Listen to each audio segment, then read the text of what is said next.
fishing. Can't you see? We decided to change locations this week. How are you all? Welcome to this month's Facebook Live. We have been locked down now for 3 months, and I hope some of you have found other ways to enjoy yourselves, apart from the short experience training session, which some of you have been awesome on. We are picking up on this level of improvement and growth, which is what we've been doing, which is great. Congratulations on that. We have our first event coming up in Santa Clara in another week, which is going to be total social distancing. We've spent probably about 4 or 5 days just working on the parameters of how to work a program like this in a social distancing system. So it's going to be a testing of the video out there. I'm sure we'll be running that later in the year, because I'm sure that's where we're going to go with this. I don't think we're going to go anytime soon, especially with the customer. So thank you for joining me today from wherever you are, from Ireland, from France, from the United States, from all over the world. All of your questions here, and I know I have to talk about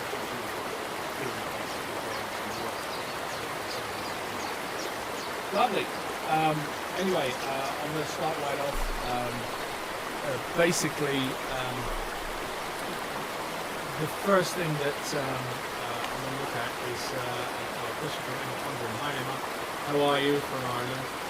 And you said that you noticed that during video challenges your right shoulder is restricting the number 4 block, which is down here. There are shoulder stretches you can do, and actually we ran through some of them that we had. I believe it was in videos 12 through 16, where we were actually, there's a shoulder stretch from behind, and there's one from the rear here like this, which stretches this part of the shoulder. Another good one is when you actually raise your hand up this way and pull it this way, because you're stretching all this part. Remember, the shoulder's attached. It's attached to the bicep and it's attached to the neck, so it's not just the shoulder you have to work on. You actually also have to work on all the other aspects of it as well. The other thing I would suggest is taking a tennis ball, and if you're tight in any particular portion of your shoulder or anywhere else, is to take that tennis ball and lay on it.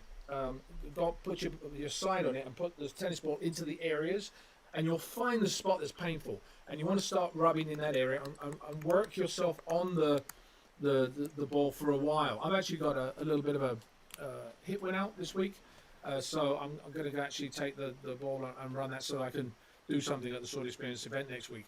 But you want to take the ball and you want to put your weight on it and roll it out, and then roll not just that area but the area around it, as well as the stretches that are that will be good for that. In fact, this week, this coming August, as a lot of you know, we have the new Sword Experience session, which this past month we've been doing, me sending a challenge out to you to see where you're all at, to see how you're all individually working on all the different numbering systems and how your fitness is going. So again, this will change in August, because I'll be giving you 3 videos in August where we will I'll give you a series of workouts to do, as well as a series of technical cuts to do, which I will then challenge you on at the end of the month, similar to the videos that we've been sending out now. So in those, there will be stretches for the areas that we will be working. We'll be working new numbers this time. We'll be working the 7 and 10, which you've started doing, but we'll also be working the 5 and 6 and the 8 and the 10. So keep it up, and make sure you do stretch. Like Emma said, you do need to stretch everything, because otherwise it just doesn't stop. All right, Brad Bolin, you've got a 7-year-old daughter. Congratulations. And Highlander fan, thank you so much. She's nursing a broken arm. I'm so sorry. Have I ever broken anything before? No. I've cracked things. I've cracked ribs twice. Once when I was playing rugby when I was a kid, 16 years old. Somebody hit me really hard and it cracked my rib.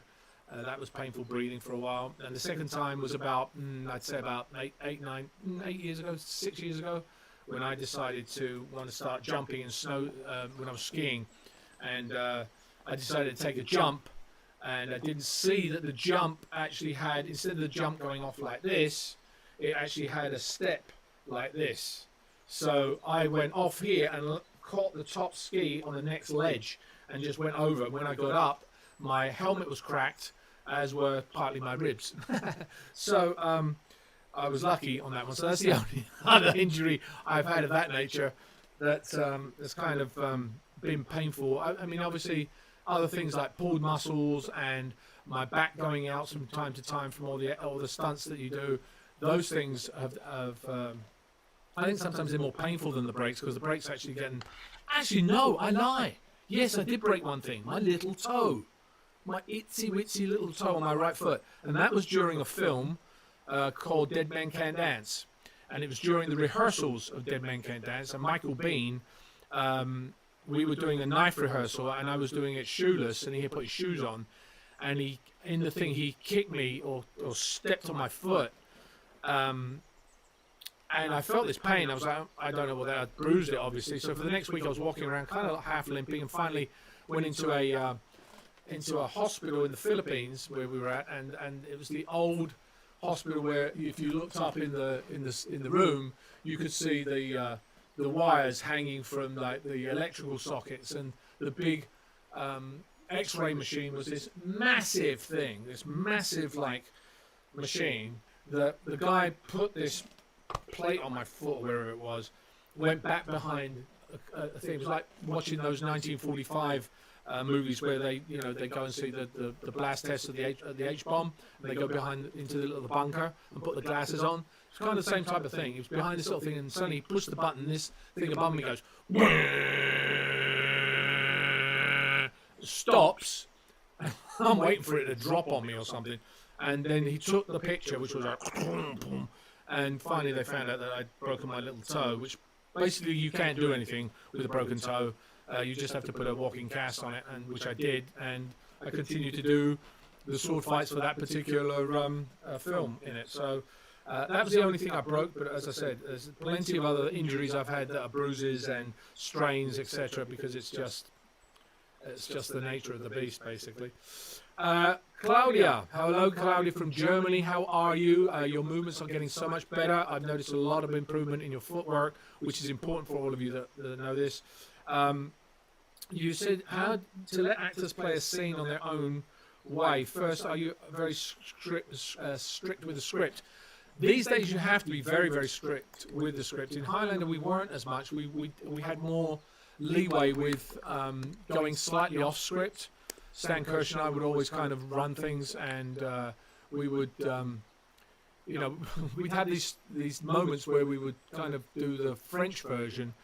And by that I say there's a difference between the American version and the French version, because in the transfer of the tape, at the time it was tape, you lost 4 minutes worth of airtime. So we had to add a 4-minute scene or a 3-minute scene to the stuff in Paris that would never be done in English. And so it was always going to be translated into French or another language. So we would ad-lib and make things up as we went along. So that really was, how we would do it. Today, however, you can ad-lib sometimes, but you really need to do the script, especially on TV shows. They're very, very strict with you doing the script as is. Sometimes I think it's a little over the top, instead of it's.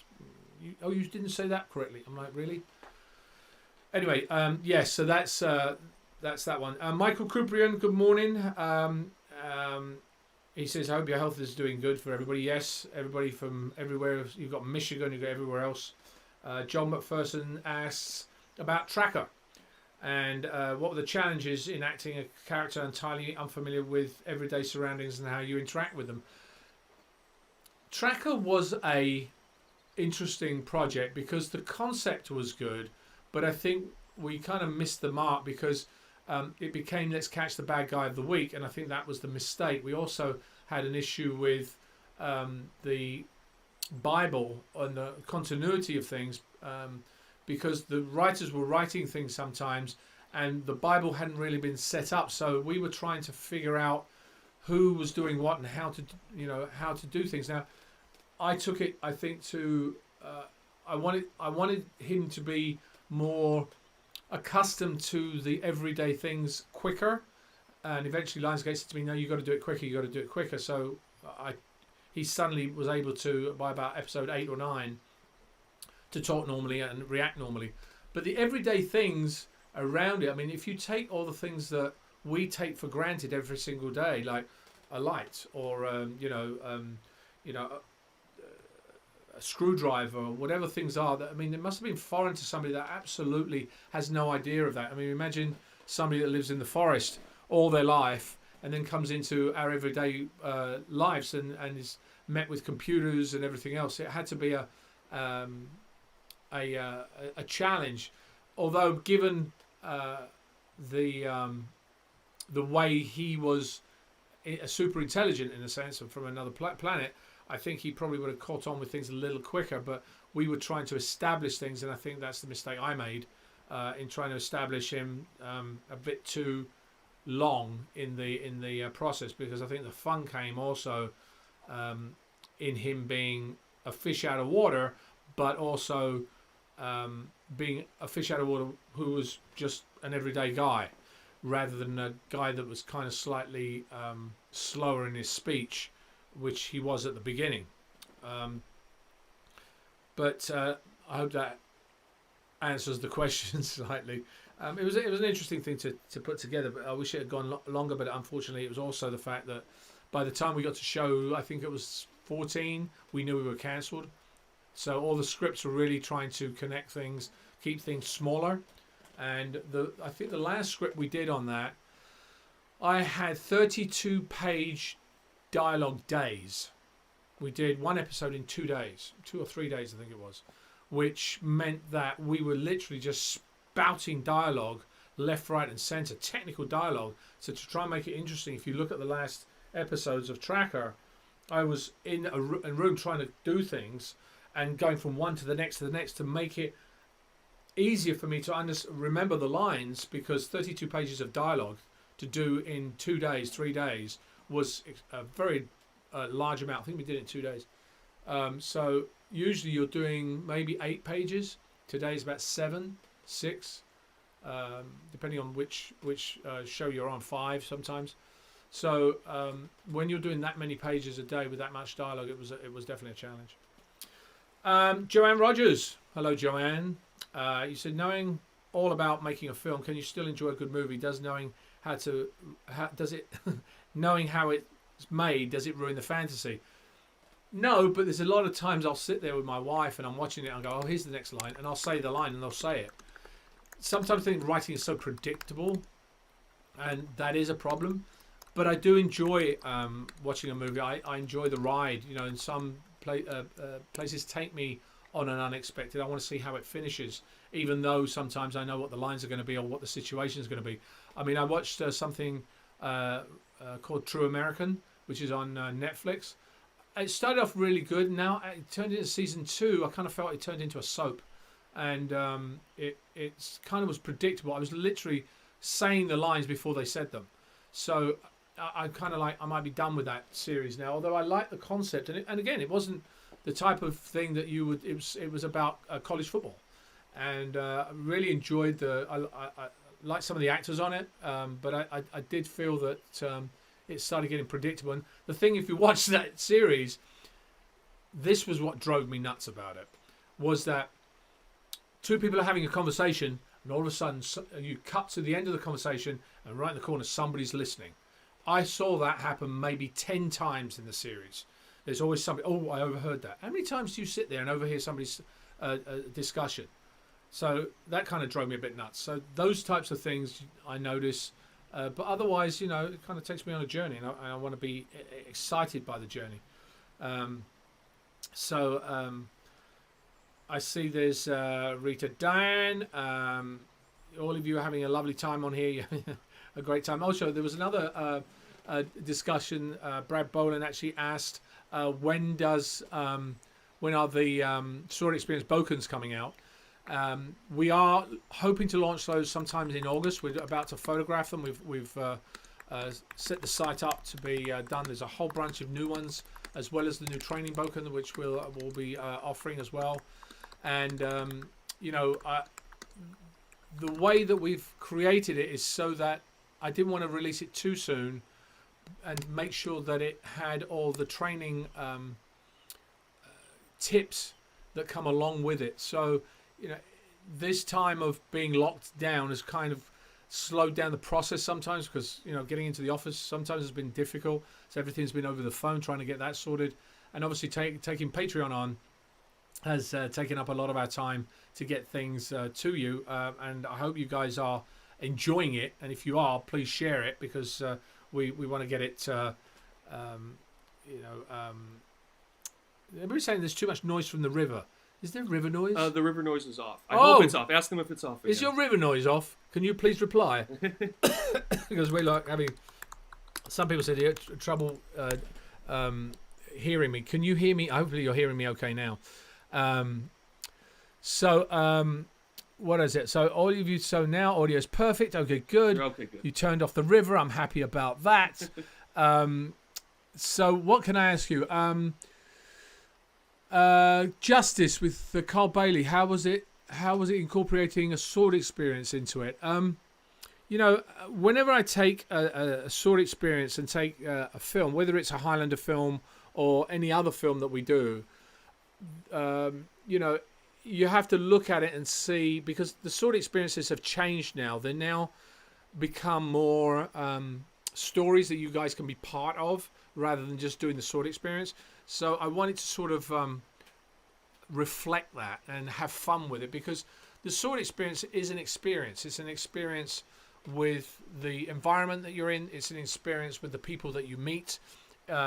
If you notice the lifestyle essentials that are on the Patreon site now, we talk about all different things that are essential for your life, which go from training to breathing to travel to yoga to...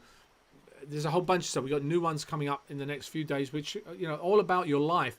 What is important just about the life experience that I believe you have to experience, not just about sword work. So when you do a sword experience, you go to an event space and take in everything that is around you, rather than just going in and saying, okay, I'm going for a sword experience, I'm going to learn the sword work. I think that's not getting everything out of the experience, and I want everybody to sort of understand. I had the blessing of being able to be taken to France, to Germany and Italy and England and Scotland and Ireland, and all these lovely places I've been to, and different places in the US. And by doing that, when I go to places, I try and look at what's around me and see what the food is like and see what the people are like. Sometimes it's hard to do because of the amount of time we're given in one space, but I always try to learn certain languages if I was there for like a month. Romania I went to, I was trying to speak some Romanian, which is very similar to Italian. So I think you have to experience the places you go to, and don't be afraid of going to these places, because that's one of the things we're talking about in the Lifestyle Essentials, about travel and the benefits of travel and how many things it actually gives you. It gives you better concentration. It gives you, it gives you a break, but it allows you to make new friends. There's so many different things. It opens your mind. When you take one aspect and all the other things that come off it, I think that's what you have to do, and that's why we set up the sword experience as we set it up. I mean, now we have many different trainers across the US and throughout Europe, etc., that have joined us to do the experiences, because I wanted you to have an experience with a certified trainer in that area if you wanted to travel, if you wanted to train more afterwards, as well as when you go to different places, experience the culture and the surroundings that you put in. So these are basically the aspects I think that you have to really look at when you're doing a sword experience. Brad has asked about my workout and diet when playing Duncan. Oh my gosh, my diet has really kind of changed over the years. My mother always used to say,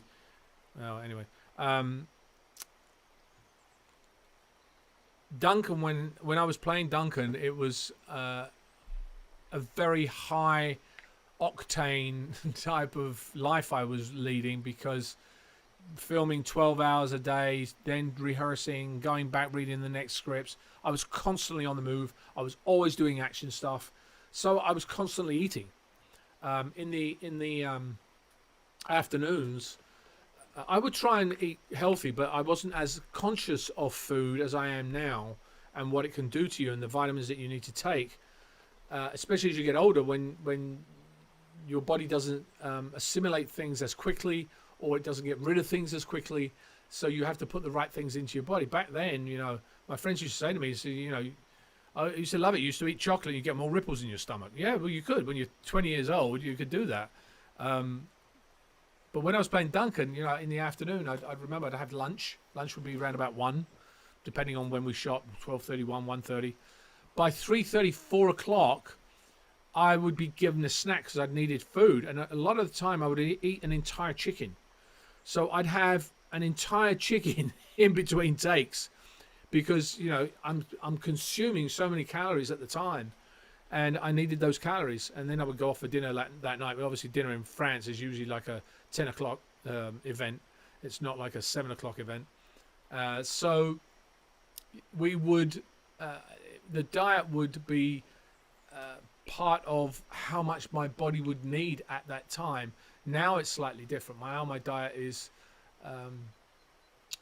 a little bit different in the sense that I've been vegan or a pescatarian for about 5-6 years now, and I found that my energy is more. I mean, the injuries that I had probably wouldn't be as bad or give me as much problem now as they would have done if I'd been eating as much meat as I did. That's just my own personal opinion. I don't care whether anybody else says, okay, you need to eat meat. And I also think depends on your body structure as to whether you're a meat eater or not. I find myself quite easily sustaining my weight and my diet on a plant-based and a fish-based diet. So it hasn't affected me so much, I don't think, in strength or anything else. Again, that's for everybody's different opinion as to what that should be. So I'm not forcing that on anybody, and I think everybody should make their own decision what they want to eat. But the things that really put weight on all the time are breads and pastas and all those types of heavy carbs. You have to have carbs. Don't neglect them. But the sugar in the system is one of the biggest things that I realized as I got older, that these were the things that kind of were things I shouldn't have in my system, and you still go out there and have the chocolate chip muffin and things like that. So but I try and stay off those things. Next question, Claire Grace Phillips. Hi Claire, how are you? Hope you're doing well. You said, what directors and actors most inspired me? I was a Sean Connery fan when I was a kid. To be honest, I like Sean. Sean, who was fabulous. My friend could do a very good impression of him.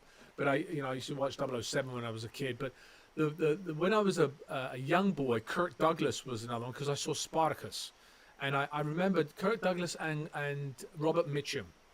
Robert Mitchum because he had a cleft in his chin. I used to love that cleft he used to have in his chin like this. And Kirk Douglas because he had an Adam's apple. Well, I got the Adam's apple. I didn't get the cleft in the chin.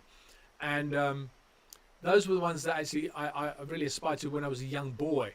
As I got more into my teens, etc., and got older and I started appreciating acting, there were obviously all the fabulous actors like Pacino and De Niro. There were so many different actors and actresses as well, although today we call them actors because there are no actresses. Politically correct, of course. But I think that there's, Meryl Streep, I don't know how she does it. I think she is a phenomenon into her own. In certain sports and certain professions, sometimes there comes somebody who is far above everybody else, and her ability to understand a character, not just play a character, but to become it is extraordinary.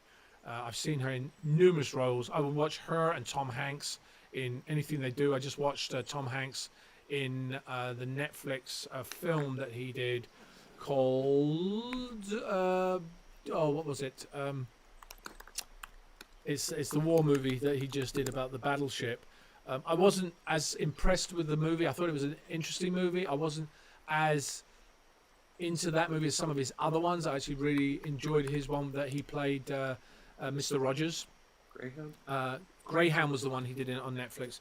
It's a good movie, but it's it wasn't as but it wasn't as engaging to me.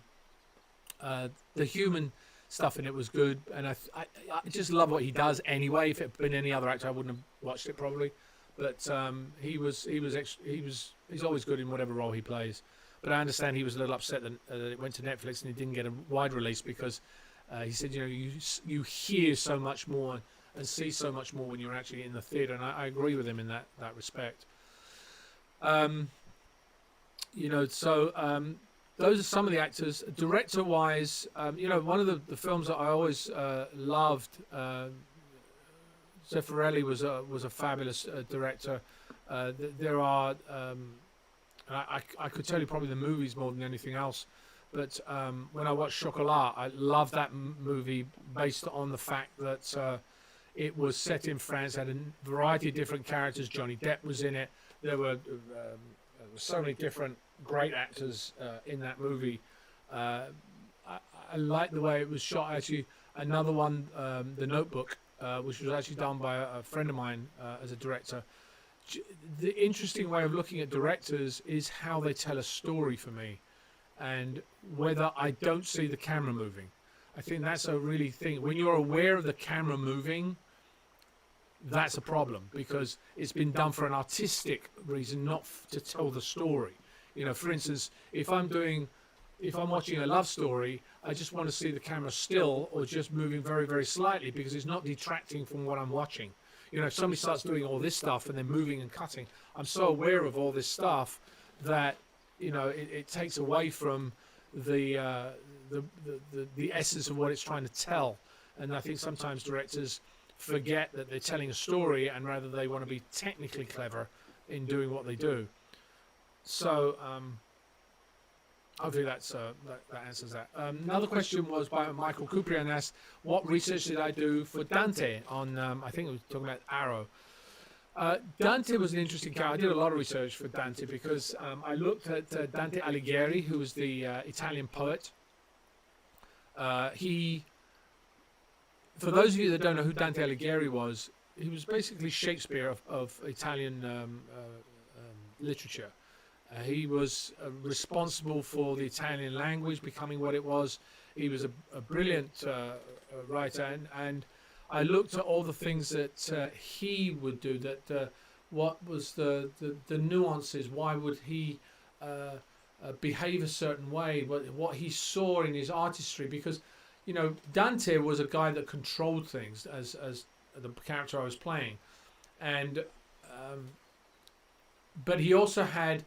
There's a certain, when you play a character like him, you can't play a bad guy. You have to play a guy that believes in what he's doing, which Dante believed in what he was doing, and he also believed in the beauty of what he did in the what's the word, the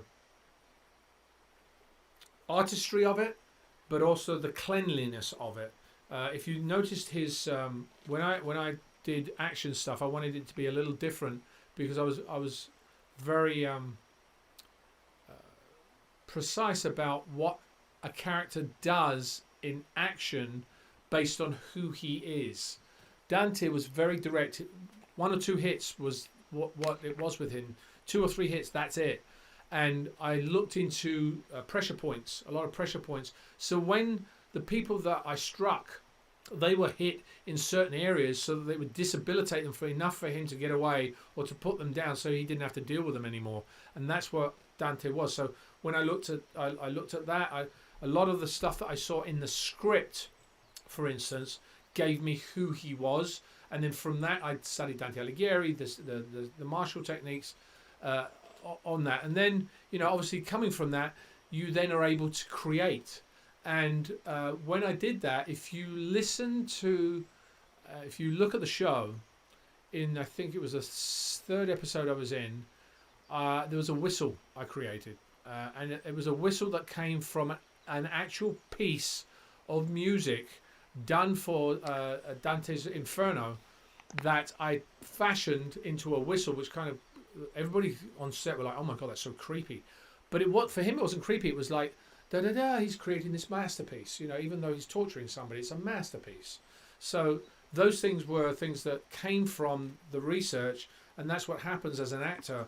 A great director, a great acting teacher said to me, "A great actor is a great detective," and that's what I was doing with that. I was trying to find out what Dante, who he was, and from that I could grow his manners, his behavior, what he liked, what he disliked, all those things. And the writers took it on and said, yeah, that's a great idea. Well, let's use that. I'd like to have done longer with it, but unfortunately that didn't happen because I think the series was ending, and their storylines needed to go towards that to finish those storylines, and Dante's role in it was not part of that, so he got killed, or so it looked like.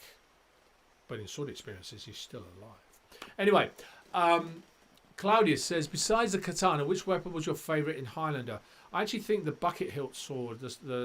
I love the bucket hilt because of its weight and the ability to move it. And it's similar to a katana in a sense because it's a double-edged blade. So you're cutting with either side of the blade. So you're cutting this way, this way. So parries work both sides. It was blocked either way. It was very useful, and the guard on it was comfortable. You could use that as a punching weapon.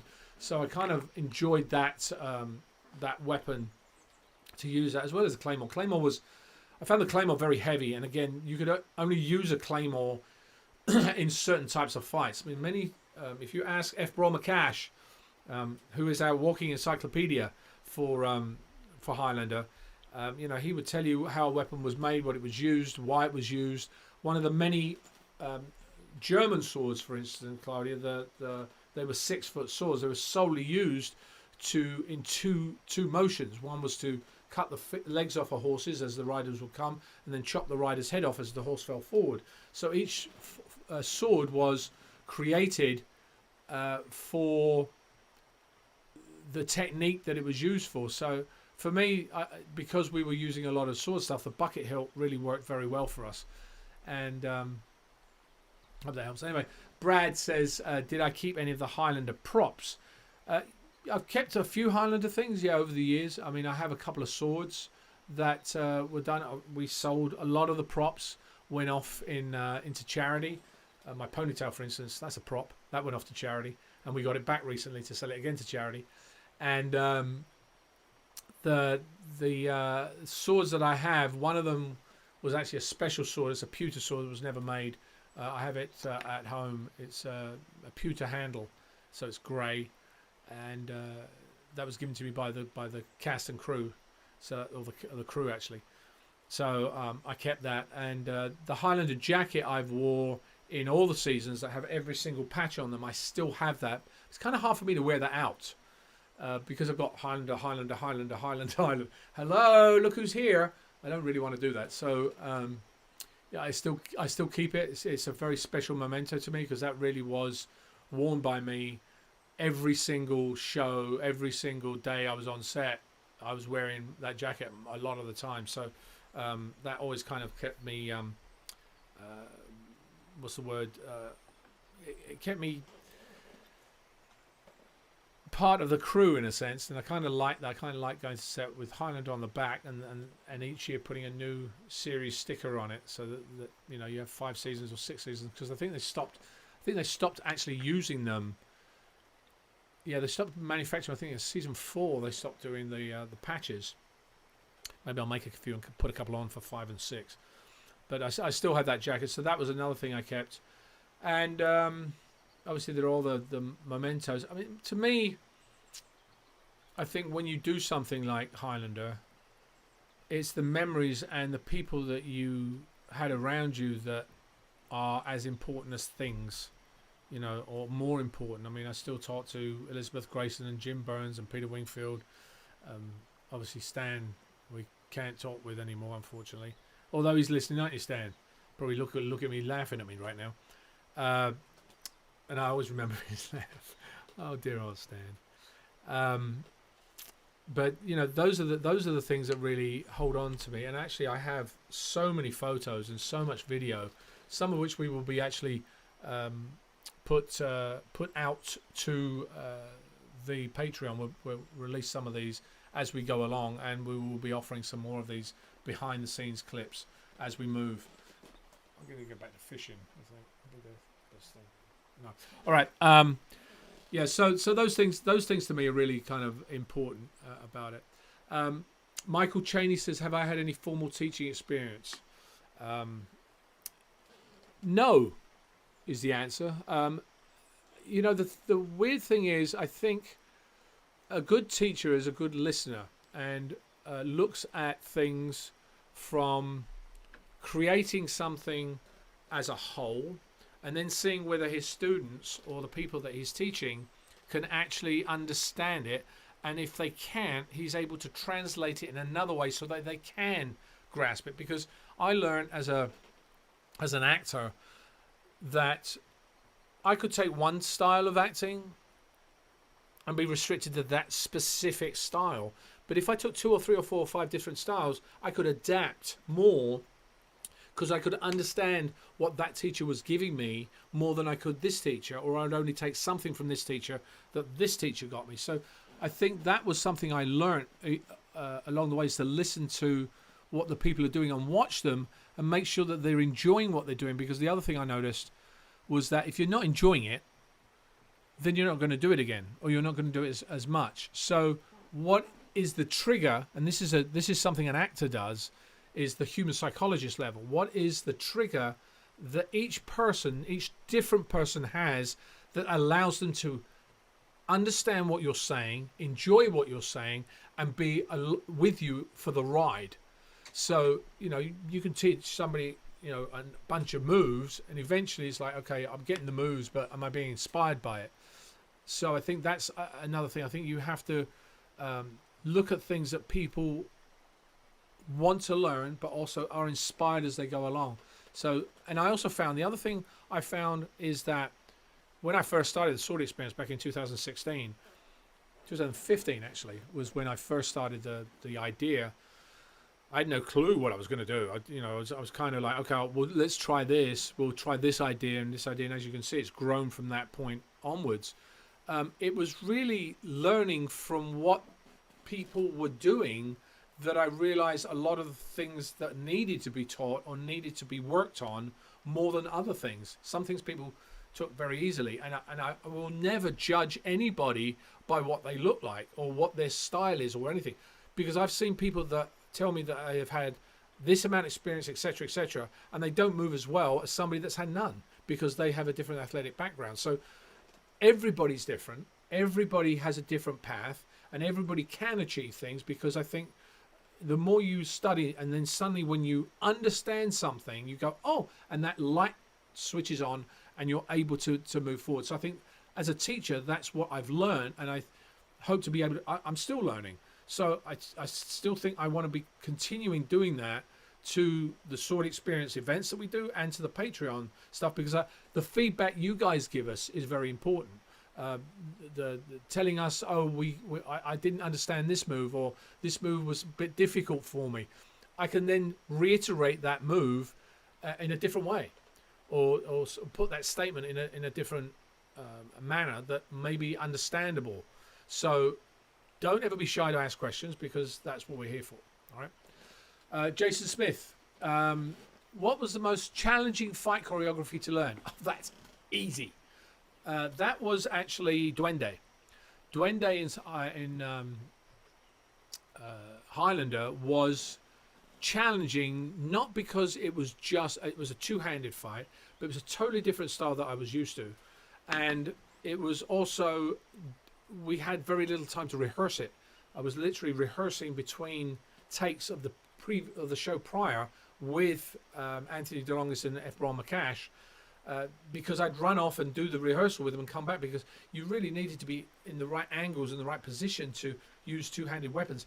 It actually gave me more of a appreciation of two-handed weapons, and after that I started using two-handed weapons a little bit more, and really then got into butterfly knives, which is the Chinese butterfly knives, which I used in Highlander the Source, because that was, I kind of find that two weapons actually allow you an even balance. And that's why when we do sword stuff, in the sword experience, I want you to use your left hand as well as your right hand, because it doesn't matter whether you use it or not.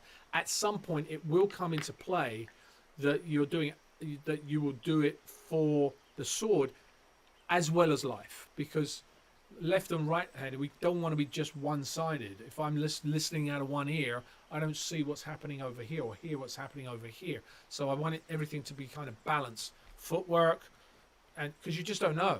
You don't know what's going to happen in life. If you fall off a chair, then my mom, for instance, when years ago, she passed a year today, so that's why today I was a little late, but I was talking to my brothers, but years ago she was in Thailand, and we were walking back to the hotel, and there was a step up about this high, and she went to step up. My mum was always tripping, so she tripped and then went to catch herself. So as she tripped, I went, oh, but then I saw she caught herself but didn't have enough strength on that leg to hold up, and then she just kind of didn't fall to the floor, but just kind of crumpled to the floor.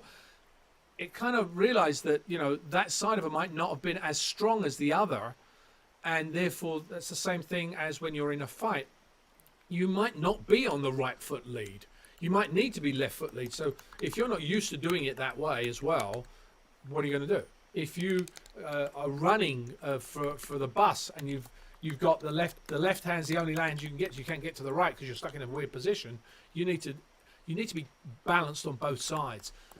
Whether you'll be as good on one side as the other is very doubtful, because we're always one side dominant. Very few people are even-sided in their ability, but at least it gives you the ability to be balanced in a lot of things. I think that's why I always stress things in the sword experience to, okay, let's go with left foot lead. Let's use your left hand when you're doing this exercise, so that if you're doing an exercise, we're not just using the right arm. When we do Santa Clara, for instance, all the exercises I've created, which are coming from some of the past sword experiences we've done, as well as a whole bunch of new things that we've got going, as well as stretches, etc., I will be incorporating into this next week coming up. Because, but it will be left and right-handed, left and right-footed. So be aware of that. So it's just coming. So Mista asked, how did I not lose momentum in training after an injury? You know, a goal is always the important thing to have. Whenever we have a goal in life, I think we always do better. We always, you know, if I had to go into training and I wasn't doing a film, I'd be like, okay, I'm doing training, it's good, I'm keeping, you know, but I have a goal. And that goal could be do a film, lose weight, be able to run with your grandson. It could be a bunch of different things that you want to achieve. Be able to move as you did 10 years ago could be a goal. You know, so stretch and do some of the other routines, yoga, whatever it is. That goal gives you something to look forward to, and it also gives you grades to go through. Oh, this week, or I'm doing much better than I was 2 months ago when I couldn't do that move at all. You know, there's a program called Strong on Netflix. It's about 10 trainers that take 10 ordinary ladies on a test on all these obstacles, etc. And a lot of these ladies have had babies. They're in their 30s, 40s. You know, they're like not in shape, and they go through a 8, 10 week, 12 week transformation, and it's amazing how their body goes through it, and it gives them inspiration of going, well, I didn't think I could do this. I'm going to challenge myself to do this. But why? Well, because I want to make sure that my grandson sees me as this. There's another series called Alone. A lot of the guys in Alone, which are just you alone with the elements and nowhere else, a lot of these guys are doing it to prove to their sons or their grandsons that they can look up to them. They've got a goal, and I think that's the really important thing, is to have a goal that you can look forward to and aspire to. So I think that's really very important to have, and I truly believe that we achieve so much more when we've got some sort of goal to go to. Claire Grace Phillips asks, what personality traits did I inherit from my mother? My mom, God bless her. stubbornness, maybe, I guess. You know, I think also Solitude is, she was, although, you know, my mom was a very gregarious person when she was younger, she became more of a loner in a sense. And I've always kind of been a loner. You know, I was the eldest of three boys, but I was on my own for 7, 8 years of my life. So my trajectory was different than my brothers. So I was always doing things on my own. I think the other thing, which is a failing as well, is that I never wanted to take help from anybody. My mother never wanted help from anybody else. She wanted to be able to do it on her own because she said she didn't trust anybody, which I understand.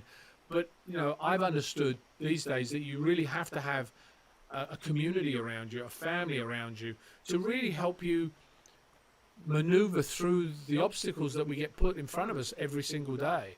I mean, you know, I was looking at that with my kids. Now I've got 3 kids now. I mean, I've got 3 kids. Oh my gosh. But I've realized that there's so much more of a family unit with 3 than there was with 2. And it's brought the kids into a little bit more caring. It's allowed me to come home from a day at the office, etc., and see my little son, my little 4-month-old, smile at me and go, and I'm like, oh my gosh, that got rid of all the stress. You know, so I think I've realized that, you know, having that community, and I have friends of mine that have big groups of people that they hang with, is an important thing that we have as a human being. We need to be social. It's a hard trait for me to get because, as I said, my mother was alone, and I kind of was that many times on my own, and I've always wanted to have my own path. Same thing as I did when I created the Peace Fund. When the Peace Fund came up, I didn't want to get lumped in with everybody else. I didn't want to help somebody else. I wanted to achieve it on my own and do it on my own. And I've been fairly successful with the Peace Fund. I think it's done a lot of great things. I think as a group, I could have probably done a little bit more. But again, it's all about funding. Because, you know, if you have the group around you, you as the leader, listen to your lieutenants and your captains and say, okay, yeah, I'll take that suggestion, go ahead and go and do this. But, you know, when you are a non-profit organization that solely runs on volunteers, it has a harder time to achieve that. So having a community around you is important. So I think that's something I've learned. And it doesn't matter what your parents do. When I was married the first time, I was married in a Catholic church, and because my wife wanted to get married in a Catholic church, I was brought up Catholic, but not I necessarily wanted to, but my wife really wanted to. So I was in agreement with them. We went to see the priest, and the priest gave us a list of questions. You've got to get interviewed before you get married. You have a bunch of questions that ask you various things, and one of the questions was, do you think your parents influenced your decisions in your life today? And I went, no, I'm my own person. And the priest said, no, that's incorrect. And I went, what do you mean? And he said, doesn't matter what decision they've made. You've made your life is based on the decisions they've done for you. Whether it's a positive or a negative, you still made a decision based on what they've done. So then I thought about it. I said, it's true. Everything all the angles of the ways I've lived my life has been because of what my parents have done. My father was a traveller. He was a travel agent. He travelled absolutely everywhere. He was home not a lot. I do the same thing now. I've done the same thing. I love travelling, absolutely love it. But I also realise that there is a balance to have with my family. So there were certain things I always thought my father didn't do for us, and I want to be able to do that for my kids. So, you know, I think they do influence you on these things. I think that's interesting. I'm not sure whose question this is. What is one problem you always see people running into at Sword Experience events? Footwork. It's always a problem. And the other problem is always, it's really interesting. That's really the thing that runs through. And I've talked to different martial art teachers, etc., and they say the same thing. That footwork really is the hardest thing to teach people. It's weird when we start learning another skill, we forget that the top half of our body is attached to the bottom half of our body. And a lot of the time I see people doing the top part because they see all of that, but they forget that they're attached to the bottom of their body. So they're not moving their feet when they're doing it. And, you know, that's always one of the key things that I see. The other key thing is wrists. A lot of the time when people do a cut, they'll do it with their hands like this. I don't know if you can see this, but there's no movement in this wrist. This has to happen in the wrist. It's like a start in the wrist, a bringing in the arm comes around and the wrist follows through. But that wrist is stuck. So a lot of the time this happens. So people's angles stay because they're stuck in that. And I noticed some of the people in sword experience, and I've spoken out about that because I think that's something that will change everything when you get that whipping. I don't want to say whipping because you don't want to lose this left hand here when you do it. You don't want it to flip. You want it to be strong so that this wrist is strong. Both of these are strong. I talk about the not having the break in the wrist when you do sword experiences, which I see a lot in sword experience events. So that people, when they do a cut, they'll end up like this, or they end up this way, so that this is bent. That's where it should be, so that all of this is strong. This should be at a 45. This is your strength here. The minute this drops, you've lost all the strength from your arm because you can't hold on to anything. You just lost all of it. So that's another small thing that I've noticed. Sue Hassler. Hello, Sue. How are you? If I start the online training now, will it be hard to catch up? We have the other videos available to do. All the ones that we're doing right now are really basics that we're doing, and then we're working on being able to offer all the ones we've done prior to people for like a one fee to be able to do it, so that you have all the rudimentary basics. Because one of the hardest things for everybody to work on is movement. It's the flow from one move to the next. We're about to, and I don't know if we've done it already, give everybody the sword experience numbering system, so that you're much more clearer to the numbers that I'm talking about when I'm doing that particular event. And I think we will try to condense some of these perhaps for some people too, so that we have a condensed version of it. But you know, the ones we've done so far, we're up to 16 full videos plus another 4 challenge videos, which also have tips to them as well. So it's about 20 videos now of different routines, different moves that have come from only, I think it's 6-7 moves so far. And so you can imagine how much there is to learn. But I think the thing is, I would always dive in, because as we start moving through, we will offer the earlier videos so that you can catch up on that and see what it is you have to learn. You know, there's a way to actually help you do that, because if we give you those ones that are sooner, you can start from the ones that are the beginning, so you can catch up with all the ones we got. So we're working on actually being able to deliver those to people, so that they can catch up, or that they can start from the beginning and work all the way through it. So, you know, we've put them in all different places, so that, you know, all the reviews I've gotten, sorry, not the reviews, the submissions I've gotten for the challenges this past month have come from all these different places, from somebody's back room to beautiful mountainside to courtyards to the back porch to all these different places. So I get to see where you're all living. So remember that. I know where to find you.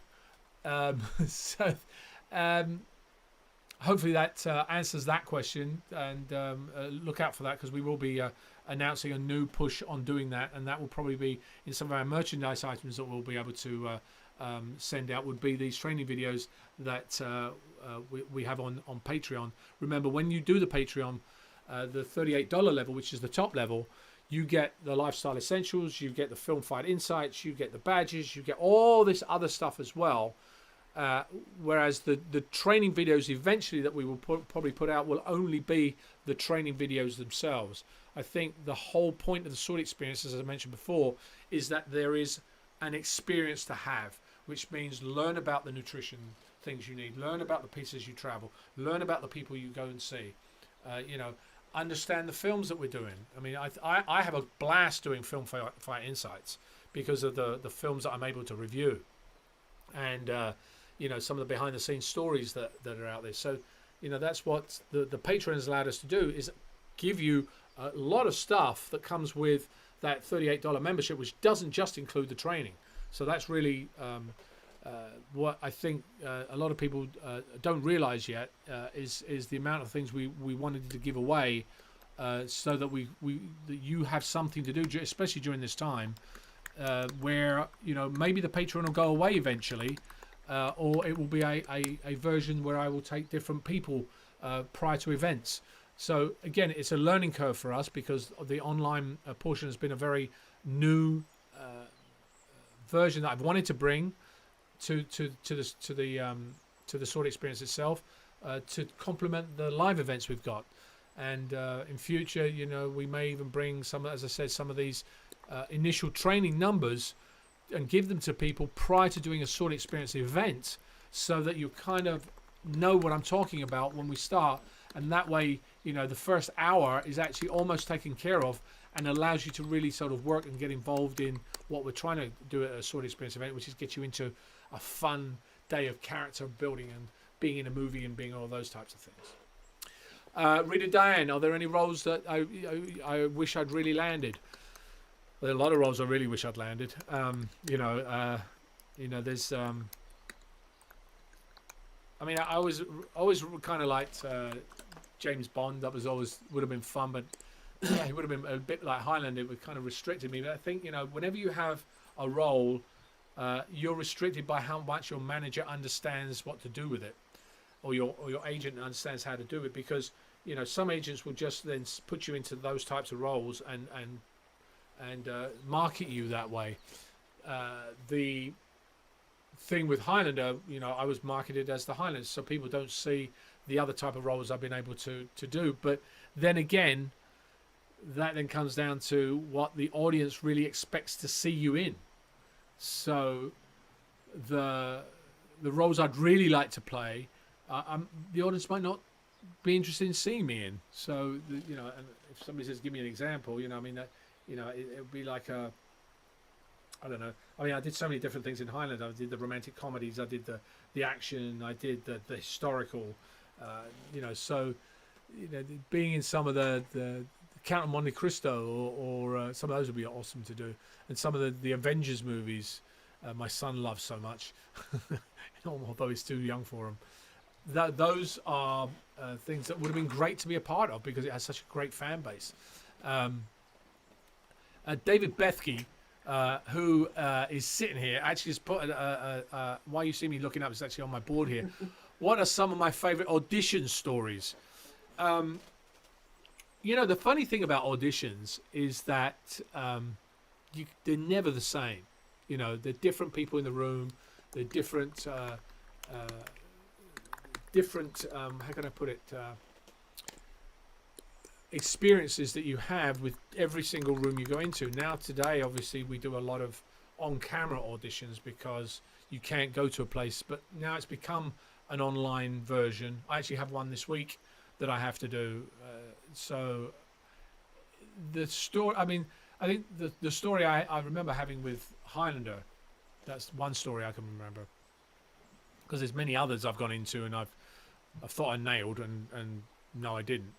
Although you can really kind of tell most of the time when you do an audition whether you've done well in the audition. Doesn't mean you get the role, but whether you've done well in the audition. I mean, I auditioned when I got Dante for Arrow. That whole casting office also did Supergirl and a couple of the other what you call them, comic book. I want to say comic book action genres, and therefore, when I went in there, they liked what I did on one audition, and I remember going in for Supergirl, and I almost got the role on that one, and I was put on hold because what they do is usually when you go into an audition, they'll give you the role to do, and then they'll put you on an availability check. So that means they're interested in hiring you, but they might have another 4 or 5 people to look at who then it goes through the process of choosing that. So I was put on that for 2 or 3 times before I got Dante in doing it. So I would always go through that casting office and really love it.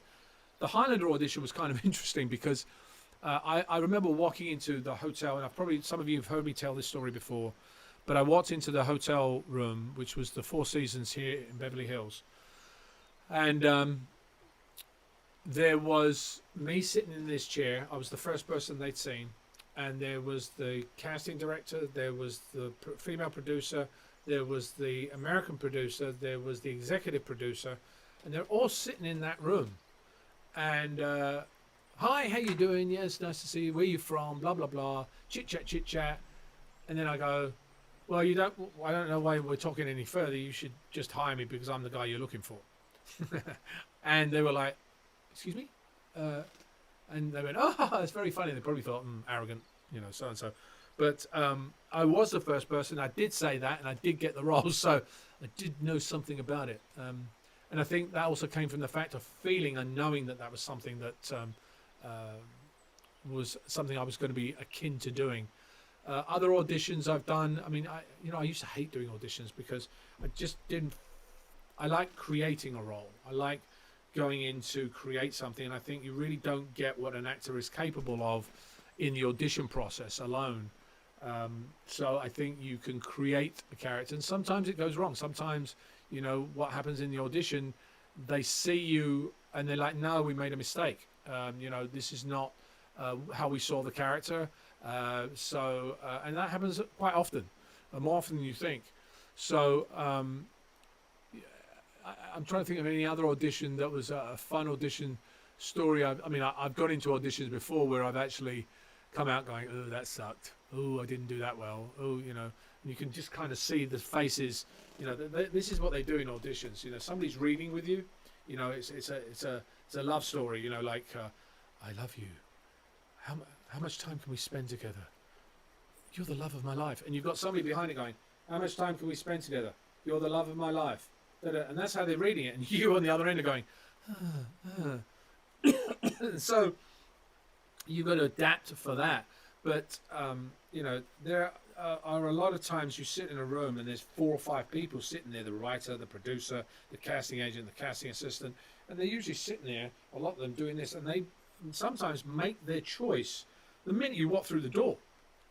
I know I've done that. I did that on Highlander when I directed, and I saw some people, they walk through the door, and I go, oh, they're kind of interesting, before they even do anything.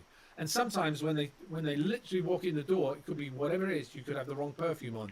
You could have the wrong set of clothes they're not looking for. You could be too old. It could be a variety of things. But you sometimes see them, you're in the audition, and you're doing stuff, and you can glance off to one, and then sitting there doing this on their iPad, or doing something, and you're like, really? And that kind of, sometimes that, I've always kind of been upset sometimes about that. I've called my agent, I'm going, that was really rude what they did when I went in, because I spent my time to drive all the way over here, learn all the lines, do all this stuff, walk into this room, and they're there saying, hold on a second, I've got to take a call. Oh, hold on a second, well, I'm not just, if I'm in an audition, I've come to do that. Let's give me the grace of time of the 3 minutes I'm in here or 5 minutes I'm in here to give me your attention. So that's always been kind of an issue that I've you kind of feel that you want to be able to get over. Last question I've got time for. Michael Kuprian actually asked me about love letters. Will it ever see a comeback? I've actually been asked this before.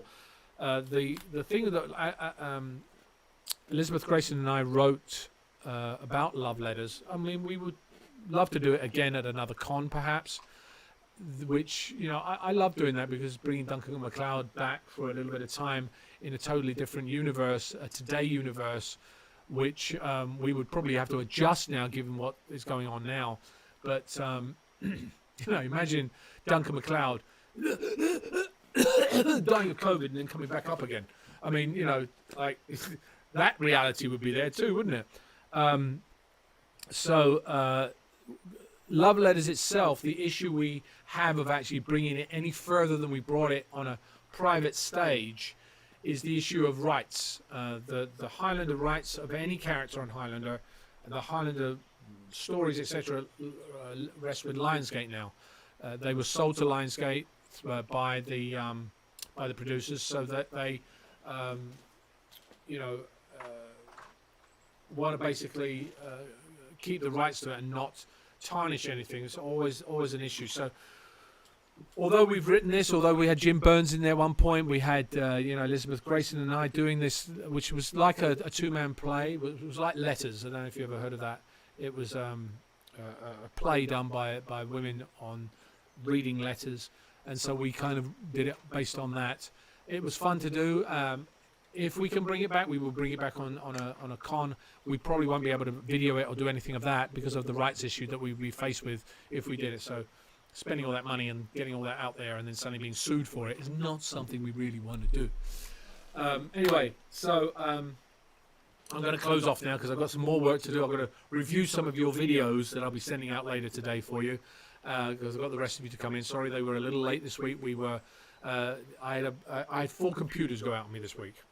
My laptop had water spilled on it, so that went bye-bye. My office computer went out of the door. My wife's computer, the keys didn't work, and my old computer wouldn't turn on until I hit it, and then it worked perfectly for the rest of the week, so I was lucky. But that's why we were late this week, coming from last week, because then not only do I have to buy new computers, you have to then reprogram them, put the new stuff in. So we were a little challenged last week, and hopefully we've got it under control now. So we're gonna have the videos that we'll have out this week. You won't need to submit anything this week. You just have to go through the training process. We'll have the same setup with a workout video, and then the reminder video the second time during the week of the things you need to remember to do, because I think again that's your goal. The goal is, here's the video. Oh, I forgot it by Thursday or Friday. Well, that doesn't count, does it? You've got to be able to train and remind to be trained. So put it on a calendar, put it on your wall, put a goal up on your wall, put something you want to look like, put something you want to do, put a place you want to get to, put a sort of experience you want to attend. Put those things up on the wall and do your training based on that. Again, could be a picture of your grandson, could be a picture of your son, your wife, or anybody else that you want to impress once you've done this. That's another thing you've got to look at. So think of those things, because I think those things are all important in what we do. We will have, as I said, the numbering system sent out to you in a digital form. It'll be low res, so you can actually look at it. You won't be able to print it out because those things actually are on our merchandise page. If you wanted to print it out on a big screen like this, we have those also for download as well. The merchandise will be coming out, as I said, in August. We're not exactly sure when, but I want to thank you all for all your support so far in Patreon, and keeping the Sword Experience alive, because obviously our events have been non-existent for the past 3 months, and we have our first in Santa Clara, which we will be, as I said, doing the social distancing, and there'll be masks involved, not outside, because we will be doing it outside, but we've got new merchandise, we've got new hats, new visors, new different things that are coming out. So please take note of those, and hopefully we'll be able to send some of the social media stuff out from the event itself. And our podcast as well is going to be, check out the podcast. We've got some new people coming on that. I'm interviewing the Knights of Ren next week. I've got a couple of other exciting interviews to do, and hopefully those podcasts are going to be fun to listen to. They're now an hour podcast that we've been able to put together for you, totally free, just so that you can keep in tune with us. And we also have some other exciting stuff that we're going to be releasing in August that we're just working on right now, that you'll be able to get involved with later on. And we'll talk about that on the next Facebook Live event that we'll have. So until then, keep training, keep going out to if you're on a $20 level or whichever level of the podcast, the Patreon you're on. Keep it going, because we try to add to things, and we will be changing things up as we go along to add different things. But these first 3 months, I think we've been going now, have been interesting to see what feedback we're getting, and share it. Share it with people. Tell them what your feelings are, and share it with us. Tell us what has been going right and what's been going wrong, and that way we can attract more people to. Because if we can bring more people online, we can grow the Sword Experience exponentially and bring you more things, because that's the whole point. otherwise it doesn't become financially viable to spend the time doing it.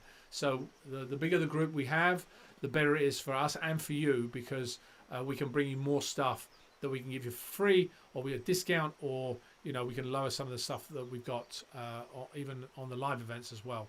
So I hope you keep up with our pages. I hope you share it, and thank you for supporting me and the Sword Experience this far. And I hope you have a great month training. See you soon.